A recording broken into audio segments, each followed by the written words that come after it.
decíamos que con No, pues no, y la pregunta que... el señor Reyes, ¿no? Que qué puede hacer el ciudadano común y corriente para modificar el actual estado de cosas, ¿no? Además, ya están los tres grandes partidos conchamándose, que insisto, en cualquier democracia es lo normal que haya acuerdos para... claro, para pero se ven los beneficios para la colectividad. Una gente, ¿no? Una cosa es cierta. Un ciudadano común y corriente podrá hacer nada. Ir a votar en lo individual, claro. Un ciudadano, así es. Pero en el momento en que los ciudadanos comiencen a organizarse y empiecen a hacer un contrapeso para los organismos políticos, es decir, los partidos que nos han saqueado y nos seguirán saqueando, entonces creo yo que se equilibrarán ciertas fuerzas, pero necesita primero que nada organización, segundo me parece a mí información, porque de repente nos ganan las pasiones y hay papistas más papistas que el Papa, ¿no? Es decir, hay panistas que no son capaces de ser autocríticos, hay perradistas que no son capaces de ser autocríticos y los priistas, pues ni se diga, ¿no?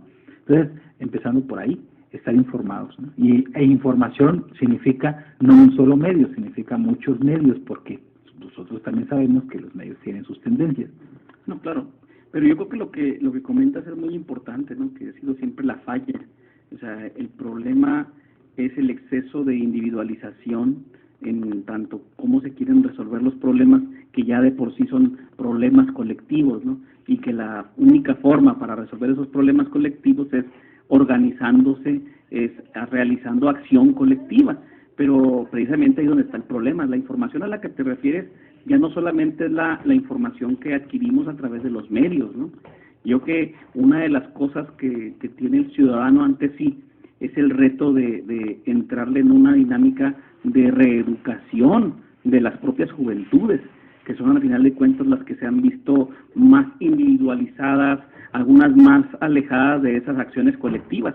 Es decir, yo creo que a los ciudadanos que nos ha tocado vivir un proceso más largo, un conjunto de crisis y demás, creo que tenemos un poco más de conciencia, incluso todavía somos capaces de preguntarnos el qué hacer, ¿no? O sea, hay gente que ya definitivamente ya ni eso.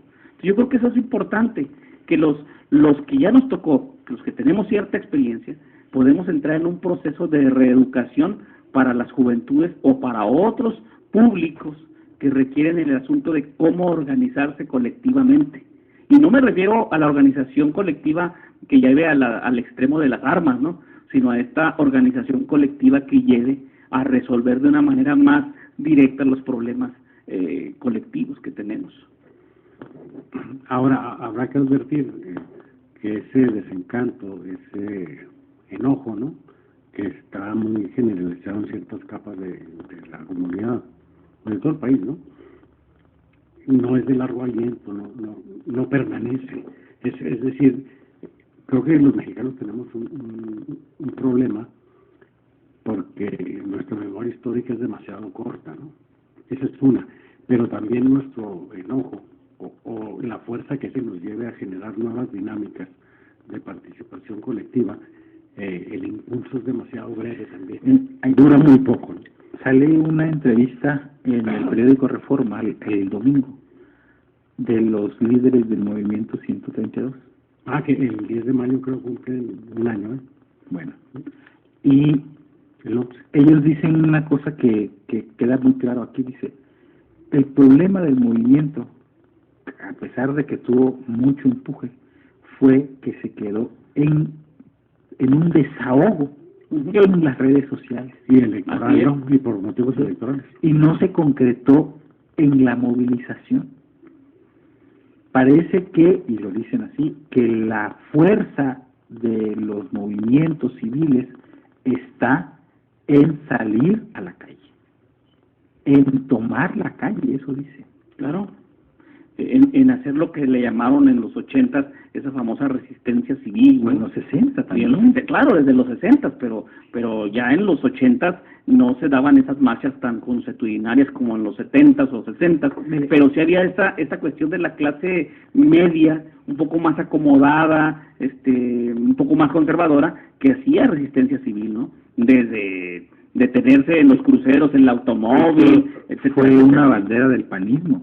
Así es. Y que bueno, de las oposiciones pero han sido en general, y aquí en Chihuahua fue el panismo. Sí, pero eso mismo lo hemos visto en Europa, ¿no? Sí. Señaladamente en Grecia, en Italia, en España, Portugal, Irlanda. Francia ayer fue muy fuerte. Francia, la gente está tomando las calles. Es el sur de Europa, señaladamente. Así es. ¿No? El sur católico, por cierto, son los países católicos y los que están en la crisis también, además. La toma de las calles y de la protesta de las plazas y la protesta pública masiva no ha conducido a las mayorías a una victoria contra la troika, ¿no? Contra el gran aparato. Pero ha pasado más de ser una fuerza testimonial a una herramienta de presión popular más o menos constante, es decir, de duración prolongada. De suerte que no hemos visto el desenlace todavía hacia dónde va a conducir todas estas movilizaciones y toda esta articulación de la sociedad civil en la que participan ya no solo jóvenes, ya no solo clase media, sino hay adultos mayores, hay gente fregada, los parados, los desesperados, los que les están quitando sus casas, casos más extremos, los hambrientos, ¿no? La gente que no tiene para comer. Bueno, aquí hay una cosa bien interesante, porque si bien nosotros los mexicanos hemos aguantado, porque como usted dice, por la corta memoria, porque nos satisfacen el huequito ese que teníamos con problema y etcétera, pero se está viniendo, o yo estoy viendo que viene un tren bastante peligroso que puede descarrilar, porque se están conjugando una serie de factores y esto está abonando el gobierno. Voy a poner ejemplos. Un ejemplo es el problema de los maestros del sur que están saliendo a las calles, están incluso teniendo momentos violentos, ¿no? Segundo, este asunto de las defensas propias de los pueblos que están dejando al margen al Estado como tal, que tiene que velar por el cuidado de los ciudadanos, ¿no? Claro, pues, las autodefensas populares. Eso es. Tercero, hay un aumento generalizado de precios de productos básicos. La jornada saca hoy hasta 300% diferentes productos básicos. El tomate, huevo, tortilla, etcétera. Luego, dentro de las famosas reformas estas de las que hemos estado hablando, hay dos propuestas que nos deben de prender un foco rojo, que son el quitar el subsidio a la gasolina, porque yo no entiendo de qué se quejan de subsidio cuando el precio que nos están imponiendo se supone que es el precio internacional. Y segundo, el quitar el subsidio a la electricidad, que son dos cuestiones fundamentales que no solamente afecta al ciudadano común y corriente, sino que afecta a la línea de producción de todas las cadenas y por lo tanto los precios de los productos, precios se van para arriba, no hay empleo, ¿sí? Con esta reforma laboral, que es otra de las reformas que salieron, ¿sí? Nos dieron a tole con el dedo, mentira de que con la reforma se iban a la economía a estabilizar y a crear mayores fuentes de empleo. ¿Dónde están? No hay. Entonces, todo esto se está conjugando. Esto puede ser peligroso y yo no sé si las autoridades lo están viendo de esa manera. Aparentemente yo creo que la visión es distinta, ¿no? Sí, pero hay una cosa que yo creo que las autoridades y la propia ciudadanía todavía no ha manifestado, y esto es algo muy complicado, porque a pesar de todas esas condiciones, a pesar de todas esas circunstancias, la ciudadanía ha dado nada más esos pequeños brincos que duran un día o 2 días y ya. Y parece que la autoridad se ha percatado de este desinflamiento. O sea, hasta ahorita, ni siquiera este 132, ni otros grupos que ya estaban mucho más organizados, incluido Morena, que pareciera ser que era el que estaba una más, alternativa una alternativa, parece desinflada porque ya pasó lo electoral. Entonces, parece ser que el gobierno está realmente conociendo cómo es su pueblo y le está apretando hasta donde más no va a poder. Porque hay otra cosa, podemos ver el ejemplo histórico, ¿no? O decir, ¿cómo no pasó en el 82? ¿Cómo no pasó en el 76? Como se dieron estas devaluaciones de partido, ¿no? Bueno, porque veníamos de un periodo de jauja, veníamos del famoso, ¿cómo se llama? Desarrollo estabilizado. El milagro mexicano. De milagro mexicano, exactamente. Y de entonces hemos tenido una constante crisis, ¿no? Sí, pero en aquel tiempo no había otros elementos disuasorios en términos culturales, y ahorita tú lo comentaste.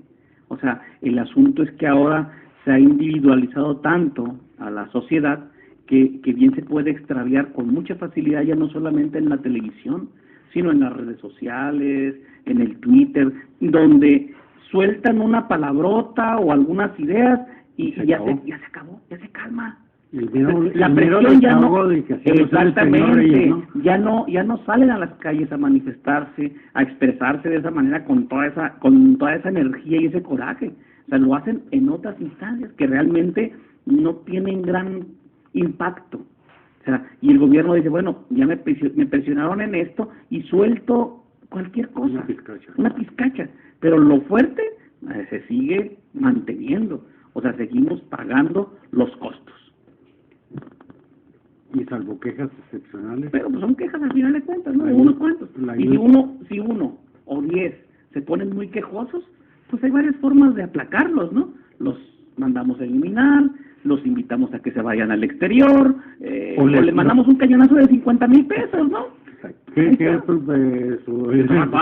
¿Quién aguanta para uno de que esos, te no? van a los extremos? Tenemos que ir a la publicidad, volvemos.